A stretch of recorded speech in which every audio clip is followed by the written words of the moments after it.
మేడ్చల్ జిల్లా ఘట్కేసర మండలాబాద్ గ్రామంలో రుక్మిణి సత్యభామ సమేత శ్రీ వేణుగోపాల స్వామి వారి దేవస్థానంలో వార్షిక బ్రహ్మోత్సవాలు కన్నుల పండువగా నిర్వహిస్తున్నారు.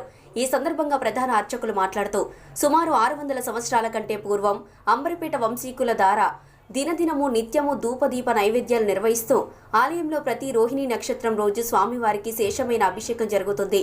ప్రతి మాఘమాసంలో భీష్మ ఏకాదశి మొదలుకొని పౌర్ణమి వరకు 5 రోజుల ఉత్సవాలు జరుగుతుంటాయని, ఈ రోజు పరమ పవిత్రమైన విశేషమైన కార్యక్రమం జరుగుతుంది. రేపు స్వామివారి కళ్యాణం, ఎల్లుండి విమాన రథోత్సవం. గ్రామంలోని పురవీధులలో తిరుగుతూ ప్రజలకు దర్శనమిస్తాడని, కళ్యాణ వేణుగోపాల స్వామి, సంతాన వేణుగోపాల స్వామి అని వారికి పేర్లు. స్వామివారిపై అపారమైన నమ్మకం భక్తులలో ఉంది. కోరిన కోరికలు తీరుస్తారని, సంతానం లేని వారికి సంతానం కలుగుతుందని, పెళ్లిళ్లు కాని వారికి పెళ్లిళ్లు జరుగుతాయని భక్తుల నమ్మకం. రుక్మిణి కళ్యాణంలో అనేక జంటలు పాల్గొనాలని, భగవంతుని ఆశీస్సులు పొందాలని కోరుకుంటున్నాను. ఈ కళ్యాణానికి ఘట్కేసర మండల పరిధిలో ఉన్న గ్రామాల ప్రజలు, దూర ప్రాంతాల నుండి, ఇతర జిల్లాల నుండి కూడా అనేక మంది భక్తులు పాల్గొంటారని అన్నారు. జై శ్రీమన్నారాయణ. ఈ ఆలయము రుక్మిణి సత్యభామ సమేత శ్రీ వేణుగోపాల స్వామి ఆలయము. సుమారుగా 600 సంవత్సరాల కంటే పూర్వము ఇక్కడ నిర్మించినటువంటి ఆలయము అంబార్పేట వంశీకుల ద్వారా దినదినము నిత్య ధూపదీప నైవేద్యాలు నిర్వహిస్తూ జరుగుతూ ఉన్నాయి. ఈ ఆలయంలో ప్రతి రోహిణి నక్షత్రం రోజు స్వామివారికి విశేషమైన అభిషేకం జరుగుతుంది.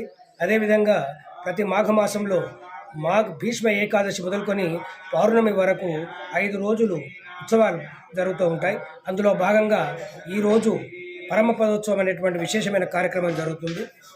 రేపు అనగా శుక్రవారం నాడు స్వామివారి కళ్యాణోత్సవం ఉంటుంది మధ్యాహ్నము. ఎల్లుండి శనివారం రోజు సాయంత్రము విమాన రథోత్సవం ఉంటుంది. ఆ విమాన రథోత్సవము గ్రామంలోని ప్రతి వీధి కూడా తిరిగి ఆలయానికి చేరుకుంటుంది. సాయంత్రం వేళల్లో రథోత్సవం జరుగుతుంది. మధ్యాహ్నం వేళల్లో కళ్యాణం ఉంటుంది.